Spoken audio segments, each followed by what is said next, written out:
সবাইকে জয় যিশু। আমাদের মহান প্রেমময় পিতা প্রভু যীশু খ্রিস্টের নামে আমি আজকের রাত্রিতে সবাইকে স্বাগত জানাই।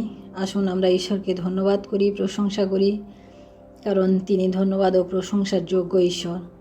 তিনি সারাটা দিন আমাদেরকে সুরক্ষা করেছেন, আশীর্বাদ করেছেন, আমাদের সমস্ত প্রয়োজন তিনি আমাদেরকে যোগান দিয়েছেন। তাই আসুন সেই মহান ঈশ্বরকে আমরা ধন্যবাদ করি, কারণ তিনি ছাড়া আমাদের জীবন অসম্পূর্ণ। তাই আসুন আমরা এই সময় আমরা তার অনুগ্রহে এই সময় আমরা পেয়েছি। তাই আসুন আমরা ঈশ্বরকে ধন্যবাদ করি এবং আমরা বাক্যপাঠের মধ্য দিয়ে যাই।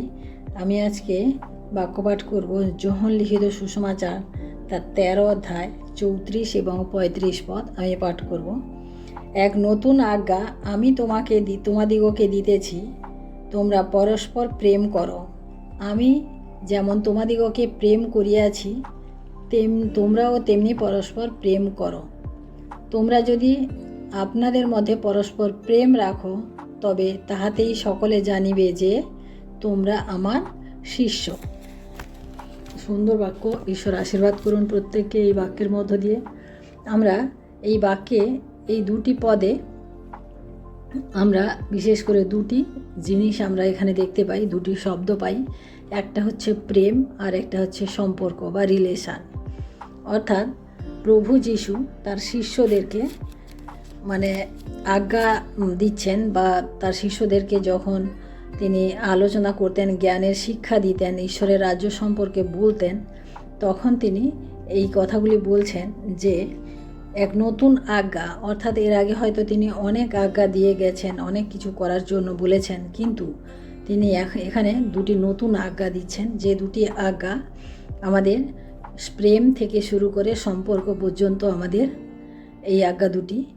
এবং আমরা এখানে দেখি যে প্রেম এমন একটা জিনিস যে মানুষকে তার সমস্ত দুঃখ, কষ্ট, যাতনা সমস্ত কিছু ভুলিয়ে দিতে পারে। আমরা উদাহরণস্বরূপ এটা দেখতে পারি যে প্রভু যীশু যখন নিদারুণ মৃত্যু যন্ত্রণার মধ্য দিয়ে ক্রুশের উপরে ছিলেন, তখনও কিন্তু তিনি তার প্রেম প্রদর্শন করেছেন। কার প্রতি করেছিলেন? তার মায়ের প্রতি।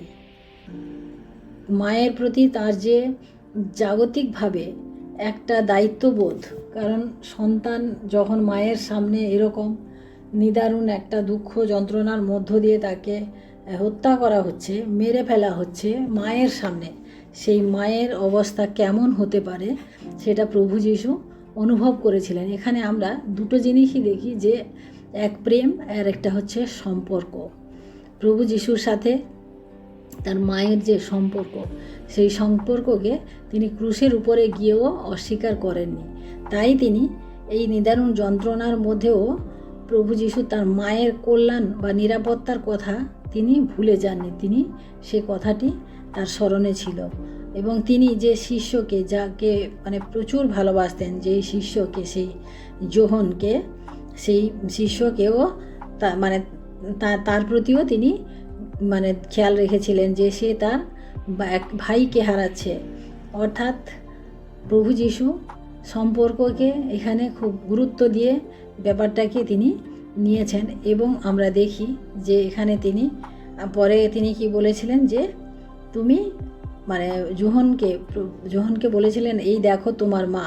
আর তার মাকে বলেছিলেন যে এই দেখো তোমার সন্তান। অর্থাৎ তাদের উপরে এই যে দায়িত্ব, এই যে একটা সম্পর্ক তিনি আবার নতুন করে তিনি তৈরি করে দিয়েছিলেন ক্রুশের উপর থেকে।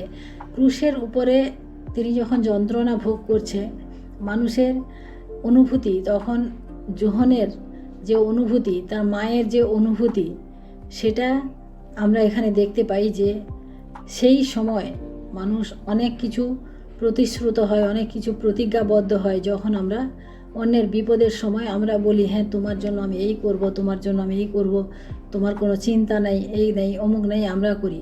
কিন্তু আমরা দেখি যে এখানে বাইরের কাউকে বলতে হয়নি, প্রভু যীশু স্বয়ং সেই দায়িত্ববোধ, সেই কর্তব্য পালনের যে অধিকার, সেটা তিনি যোহনকে দিয়ে গেলেন। এবং তার মাকে তিনি নিশ্চিত করলেন যে আমিও চলে যাওয়ার পরেও তোমার কোনো অসুবিধা হবে না। কারণ তিনি যোহনকে তিনি জানতেন যোহনের হৃদয়কে তিনি জেনেছেন, তাই তিনি সেই দায়িত্বটা দিয়েছিলেন। এখন এখান থেকে আমরা বুঝতে পারি যে আমাদের পরিবার যেগুলো আমরা দেখি, মানে দেখাশোনা করি বা তত্ত্বাবধান করি, আমাদের একটি কর্তব্য যা আমাদেরকে মৃত্যু পর্যন্তও আমাদেরকে ধরে রাখতে হয়। আমরা কখনো আমাদের নিজেদের দায়িত্ব বা কর্তব্য থেকে আমরা সরে যেতে পারি না। এখানে বিশেষ করে পিতামাতার সঙ্গে সন্তানের যে সম্পর্ক বা পিতামাতার সম্পর্ক সহিত যে সন্তানের যে দায়িত্ব এবং কর্তব্য, সেই বিষয়টিকে আমরা এখানে দেখি যে জোর দেওয়া হয়েছে। প্রভু যীশু সেই বিষয়টিকে এত জোর দিয়েছেন যে আমরা সেইখান থেকেও আমরা শিক্ষা নিতে পারি যে আমাদের এই দায়িত্ব কর্তব্য রয়েছে। এছাড়াও আমরা আরেকটি বিষয় দেখি যে শুধু রক্তের সম্পর্ক হলে যে হয় তা নয়, কিন্তু এখানে প্রভু যীশুর সাথে যোহনের কোনো রক্ত সম্পর্ক ছিল না, কিন্তু আত্মিক সম্পর্ক ছিল, যেটা প্রভু যীশু এই জগতে এসে আমাদের মধ্যে তৈরি করেছেন। আমাদের মধ্যে তিনি এই একটা সম্পর্ককে তিনি দিয়েছেন যে আমরা খ্রিস্টতে প্রত্যেকে ভাই ভাই ভাই ভাই বা বোন বোন, মানে আমাদের একটা আত্মার সম্পর্ক রয়েছে। কারণ প্রভু যীশু আমাদের কর্তা, তিনি আমাদের মস্তক, আর সেই মস্তক অনুযায়ী আমরা প্রত্যেকে আমরা একটা সম্পর্কের মধ্যে জড়িয়ে রয়েছি। তাই প্রিয় ভাই বোনেরা, আজকে আমরা দেখলাম যে খ্রিস্ট ধর্মের যে মূল ভিত্তিমূল যার উপরে দাঁড়িয়ে আছে সেটা হচ্ছে প্রেম এবং একটা সম্পর্ক। আমরা সেই প্রেমের উপরে ভিত্তি করে আজও আমরা জগতে অনেক কিছু আমরা দেখি যে তার উপরেই ভিত্তি করে হয়। এবং প্রভু যীশুর যে প্রেম এই জগতে, আমরা যদি একবার চোখ কান খুলে দেখি যে যারা প্রভু যীশুকে প্রেম করে বা যারা প্রভু যিশুর প্রেমে দ্বারা যারা আবদ্ধ হয়েছে, তাদের জীবন এবং অন্যান্যদের জীবন দেখলে আমরা অবশ্যই বুঝতে পারি যে প্রভু যিশুর যে প্রেম, সে প্রেম শুধু এমনি প্রেম নয়। হ্যাঁ, সে প্রেম হচ্ছে আমাদের ঐশ্বরিক প্রেম, যে প্রেম আমরা একমাত্র প্রভু যিশুর কাছ থেকেই পেয়েছি। প্রভু যিশু কখনো পাপীকে ঘৃণা করেননি, তিনি পাপকে ঘৃণা করেছেন, পাপকে সরিয়েছেন, কিন্তু পাপীকে প্রেম করে আমার সামনে আদর করে তাকে টেনে নিয়েছেন। আমরা যখন দেখি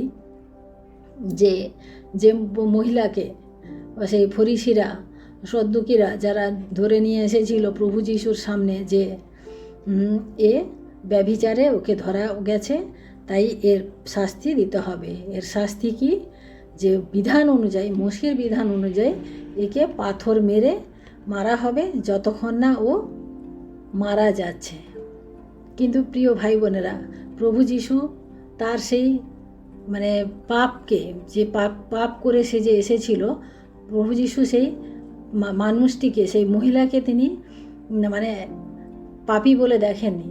তিনি তার মধ্য থেকে পাপটাকে দূরে সরানোর জন্য তিনি কি করেছিলেন, যে বললেন যে পাপ করো নাই সেই প্রথমে ওকে পাথরটি মারো।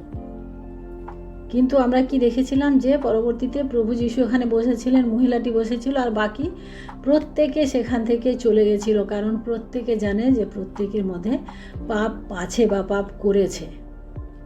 তাই প্রিয় ভাই বোনেরা, আমরা কখনো যে পাপী, যে পাপ করেছে তাকে যেন আমরা ঘৃণা না করি, কিন্তু পাপটাকে আমরা ঘৃণা করি।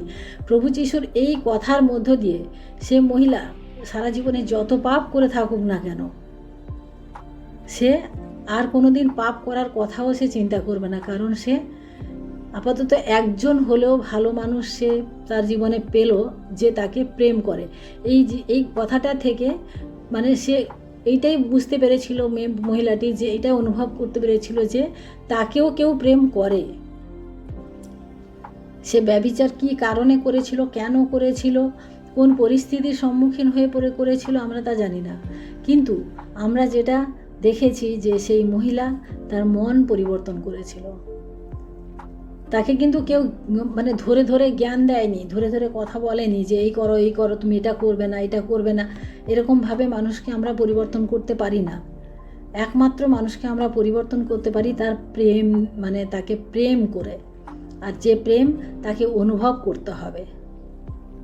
আমরা অনেক সময় আমরা নিজেদের পরিবারের মধ্যেও আমরা দেখি যে এই অভ্যাস আমি ছাড়াতে পারছি না, এই অভ্যাস আমি করতে পারছি না, আমরা কোনোদিনই পারবো না ছাড়াতে। কারণ আমরা সেই অভ্যাসের উপরে আরও আমরা জল ঢালছি যাতে সে আরও বেশি উর্বর হয়। কারণ আমরা প্রতিনিয়ত সেইটা নিয়ে আমরা কথা বলছি, প্রতিনিয়ত সেটা নিয়ে গঞ্জনা করছি, খোঁটা দিচ্ছি, শোনাচ্ছি। যদি হাজব্যান্ডের কোনো অভ্যাস খারাপ থাকে তাহলে স্ত্রী কী করে সেটাতে বলে, হ্যাঁ তুমি এটাই করেছো, আমি তোমাকে চিনি, আমি তোমাকে জানি, এই করি অমুক করি। তাতে কি হয়, তার সেই অভ্যাসটা সে কখনো ভুলে থাকতে পারছে না, তার অভ্যাসটা আরও জাগ্রত হচ্ছে।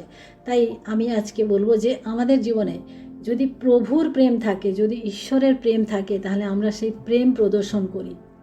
আমরা জানি যে সেই পরিস্থিতিতে, যে পরিস্থিতিতে হয়তো আপনি চলছেন, আমি চলছি, যেই চলছে, হয়তো সেটা অনেক বড় কঠিন, ভুলে থাকা কঠিন, মেনে নেওয়া কঠিন, কিন্তু না, আমাদের যদি ঈশ্বরের প্রেমকে আমরা যদি সামনে নিয়ে আসি, ক্ষণিকের জন্য হলেও আমরা তৃপ্তি পাবো, আনন্দ পাবো, কারণ ঈশ্বরের প্রেম এরকমই হয়। তাই আসুন, আজকে আমরা অনেক কথা শুনলাম, আমরা ঈশ্বরের বাক্য থেকে দেখলাম যে প্রভু যিশুর যে আজ্ঞা, প্রভু যিশু বলেছেন আমি তোমাদেরকে একটা নতুন আজ্ঞা দিয়েছি। সেই আজ্ঞা কি আজ্ঞা? যে তোমরা পরস্পর প্রেম করো। কার সাথে আমরা প্রেম করো? পরস্পর বলতে কি বোঝায়? পরস্পর বলতে শুধু ভালো মানুষের সাথে?